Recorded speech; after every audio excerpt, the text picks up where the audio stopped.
कभी गौर किया है, कुछ लोग जैसे ही किसी कमरे में एंटर करते हैं तो सबकी नजर अपने आप उनकी तरफ खिंच जाती है, चाहे वो हार्वे स्पेक्टर जैसा फिक्शनल कैरेक्टर हो या प्रियंका चोपड़ा और शाहरुख खान जैसे real life celebrities.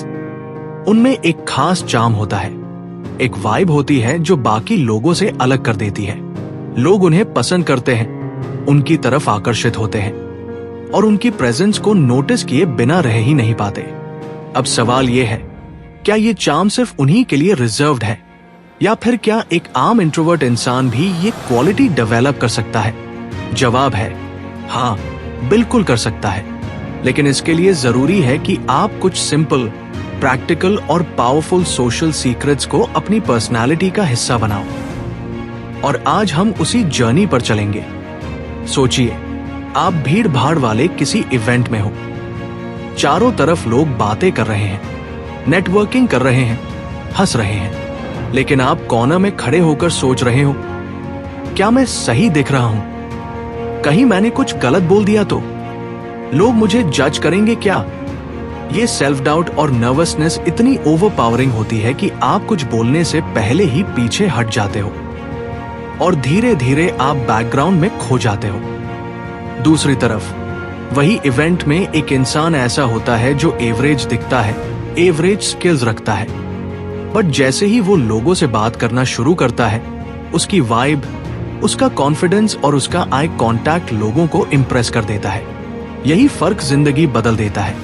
Hard work, intelligence और स्किल्स इंपॉर्टेंट है, लेकिन सोशल कॉन्फिडेंस और पावर डायनामिक्स के बिना अक्सर टैलेंटेड लोग नजरअंदाज कर दिए जाते हैं। ये बात आपको और गहराई से समझाने के लिए मैं आपको एक रिलेटेबल एग्जाम्पल देता हूं। रोहन और राहुल की कहानी। एक कंपनी में दो लोग काम करते हैं, रोहन और राहुल।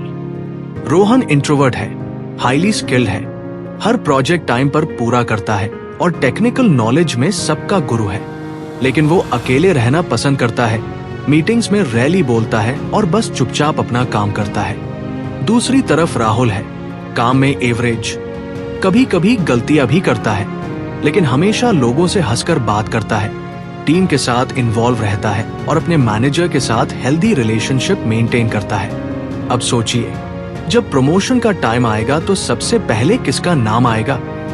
जाहिर है राहुल का, क्योंकि वो विजिबल है, अप्रोचेबल है और सोशल डायनामिक्स को समझता है।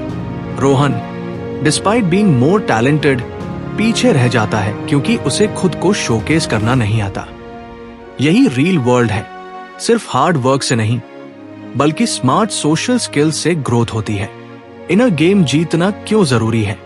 कॉन्फिडेंस का सबसे पहला रूल है इनर बैटल जीतना। जब तक आपके दिमाग में ही ये डर बैठा रहेगा कि लोग आपको जज करेंगे, तब तक आप कभी कॉन्फिडेंट होकर लोगों से कनेक्ट नहीं कर पाओगे। सोचिए, आपने कितनी बार सिचुएशंस फेस की होंगी जहां आप किसी से बात करना चाहते थे, लेकिन दिमाग ने कहा, क्या पता वो मुझे इग्नोर कर दे, क्या पता लोग हंसे, और आप चुप हो गए। ये ओवरथिंकिंग आपकी एनर्जी को ड्रेन कर देती है और आपके अंदर का नेचुरल चार्म दबा देती है।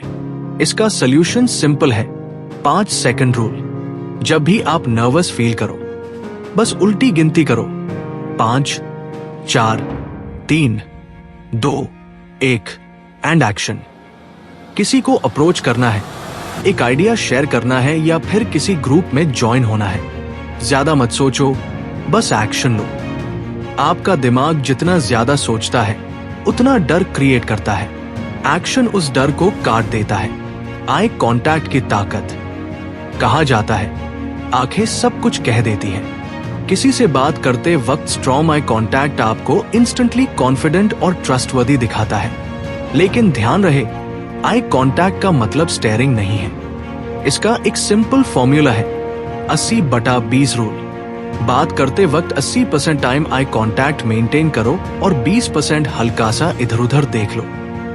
इससे नेचुरल फील होता है। जब आप बोल रहे हो तो आई कांटेक्ट थोड़ा ज्यादा स्ट्रॉन्ग रखो। जब आप सुन रहे हो तो थोड़ा सॉफ्ट रखो ताकि सामने वाले को लगे कि आप जेन्युइनली उनकी बात प्रोसेस कर रहे हो।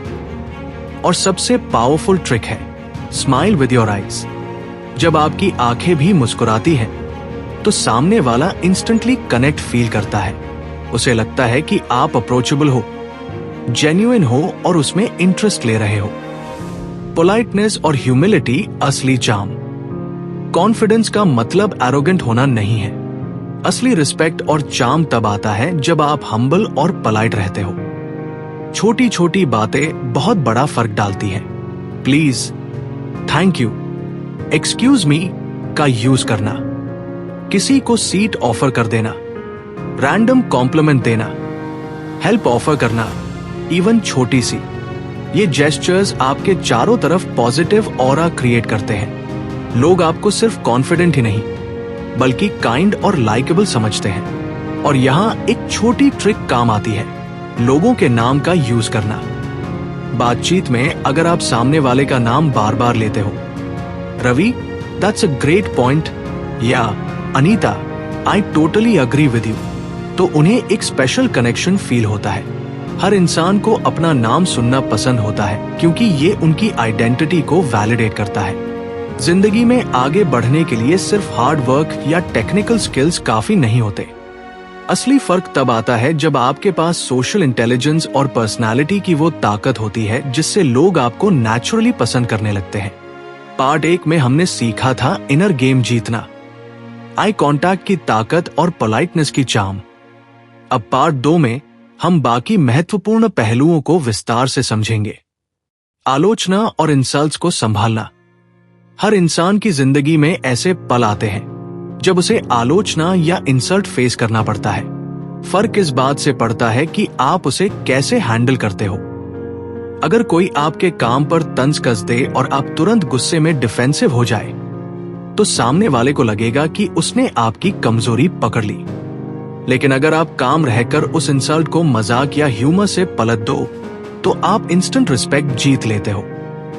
उदाहरण के लिए, एक मीटिंग में अगर कोई बोले कि आपका आइडिया बेवकूफी भरा है, तो डिफेंसिव होने की बजाय आप हंसकर कह सकते हो, थोड़ा ज्यादा एम्बिशियस हो गया शायद, अगली बार नोबेल प्राइज वाला आइडिया लेकर आऊंगा।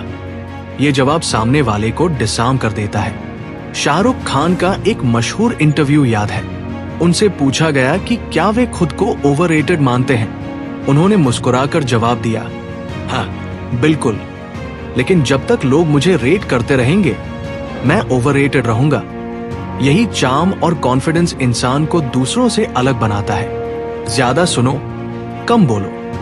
एक बहुत कॉमन गलती है कि लोग बातचीत में सिर्फ अपनी बारी का इंतजार करते हैं। उन्हें सामने वाले की बात जेन्युइनली सुनने से ज्यादा खुद बोलने की जल्दी होती है। लेकिन सच ये है कि जो लोग सच में कनेक्ट करना जानते हैं, वे ज्यादा सुनते हैं और कम बोलते हैं। अगर आपका कोई दोस्त आपको अपनी प्रॉब्लम बता रहा है और आप बीच में बोल दो, ये तो कुछ भी नहीं, मेरे साथ तो और बुरा हुआ था, तो वो व्यक्ति डिस्कनेक्ट हो जाएगा। लेकिन अगर आप चुपचाप ध्यान से सुनो, बीच बीच में सपोर्टिव जेस्चर्स दो, जैसे हाँ समझ सकता हूं, या ये सच में टफ रहा होगा, तो सामने वाला आपको ट्रस्टवर्दी और केयरिंग मानने लगेगा। लिसनिंग से एक जेन्युइन कनेक्शन बनता है। लोग आपको नेचुरली अप्रोचेबल और लाइकेबल समझने लगते हैं। सेल्फ इन्वेस्टमेंट और ग्रोथ की ताकत। सोशल कॉन्फिडेंस सिर्फ ट्रिक्स से नहीं आता, इसकी जड़ है सेल्फ इन्वेस्टमेंट। जब आप खुद पर काम करते हो, चाहे वो हेल्थ हो, नॉलेज हो या करियर गोल्स, तो आपके अंदर एक नेचुरल कॉन्फिडेंस आ जाता है। मान लो आप रोज जिम जाते हो, किताबें पढ़ते हो और अपने काम पर फोकस करते हो, तो आपके अंदर एक सेल्फ रिस्पेक्ट पैदा होती है। आपको लगता है कि आप अपनी लाइफ को कंट्रोल कर रहे हो। यही वाइब लोग पकड़ लेते हैं। उन्हें लगता है कि आप डिसिप्लिन्ड और डिटर्मिन्ड हो। ऐसे लोग नेचुरली इंस्पायरिंग लगते हैं क्योंकि उनका फोकस डिस्ट्रैक्शंस पर नहीं बल्कि ग्रोथ पर होता है। इमोशनल इंटेलिजेंस, दिल और दिमाग का संतुलन। सफल और पसंद किए जाने वाले लोग सिर्फ बुद्धिमान नहीं होते, वे इमोशनली इंटेलिजेंट भी होते हैं। इमोशनल इंटेलिजेंस का मतलब है अपने इमोशंस को समझना और दूसरों की भावनाओं को भी रिस्पेक्ट करना। अगर आपका कोई सहकर्मी काम के दबाव में है और आप उसे बस कह दो, इतना स्ट्रेस क्यों ले रहे हो, तो शायद वो और चिढ़ जाएगा। लेकिन अगर आप एम्पैथी दिखाकर कहो, हाँ ये डेडलाइन टफ है, चलो मिलकर टैकल करते हैं, तो इंस्टेंटली उसका आपसे बॉन्ड स्ट्रॉन्ग हो जाएगा। इमोशनली इंटेलिजेंट लोग लीडर्स बनते हैं क्योंकि लोग उनके साथ सिक्योर और वैल्यूड महसूस करते हैं। असर्टिव बनो, एग्रेसिव नहीं। बहुत लोग असर्टिव और एग्रेसिव में फर्क नहीं समझते। एग्रेसिव इंसान अपनी बात जबरदस्ती मनवाना चाहता है, जबकि असर्टिव इंसान कामली और कॉन्फिडेंटली अपनी बात रखता है। अगर आपका बॉस आपको अनरियलिस्टिक डेडलाइन दे तो एग्रेसिव रिस्पॉन्स होगा, ये पॉसिबल ही नहीं है, मैं नहीं करूंगा। लेकिन असर्टिव रिस्पॉन्स होगा, मैं कोशिश करूंगा। लेकिन रियलिस्टिकली इस काम को क्वालिटी के साथ करने में 2 हफ्ते लगेंगे। असर्टिवनेस रिस्पेक्ट दिलाता है, जबकि एग्रेसिवनेस ईगो क्लैश पैदा करता है। करिश्मा और इंस्पिरेशन। कॉन्फिडेंस का असली स्तर तब आता है जब लोग न सिर्फ आपको सुनते हैं बल्कि आपसे इंस्पायर्ड भी होते हैं। करिश्मा का मतलब परफेक्ट पर्सनालिटी होना नहीं है, इसका मतलब है खुद को पूरी ऑथेंटिसिटी के साथ प्रेजेंट करना, ऑनेस्टी, पैशन और पॉजिटिविटी के साथ। शाहरुख खान का dialogue I am the last of the stars कभी एरोगेंस नहीं था, बल्कि उनका अनअपोलोजेटिक कॉन्फिडेंस था। ऐसे लोग नेचुरली कैरिस्मेटिक बन जाते हैं क्योंकि वो दूसरों की राय से ज्यादा खुद पर भरोसा करते हैं। अंतिम संदेश, आपकी असली ताकत। अब पूरी जर्नी को समराइज करें। ओवरथिंकिंग छोड़कर इनर गेम जीतना सीखो। आई कांटेक्ट और बॉडी लैंग्वेज से कॉन्फिडेंस दिखाओ। पोलाइटनेस और ह्यूमिलिटी से लोगों को रिस्पेक्ट दो। क्रिटिसिज्म को ह्यूमर से हैंडल करो और डिफेंसिव मत बनो। ज्यादा सुनो, कम बोलो और जेन्युइन कनेक्शन बनाओ। खुद पर इन्वेस्टमेंट करो, हेल्थ, स्किल्स और माइंडसेट में। इमोशनल इंटेलिजेंस और असर्टिवनेस डेवलप करो। अपनी ऑथेंटिसिटी और पैशन को ओपनली शोकेस करो। जब आप ये क्वालिटीज डेवलप करते हो तो आपकी पर्सनालिटी मैग्नेटिक बन जाती है। आप क्राउड में खोते नहीं बल्कि भीड़ से अलग दिखते हो। लोग आपको याद रखते हैं, पसंद करते हैं और फॉलो करते हैं। यही है सोशल कॉन्फिडेंस और रियल सक्सेस का रास्ता।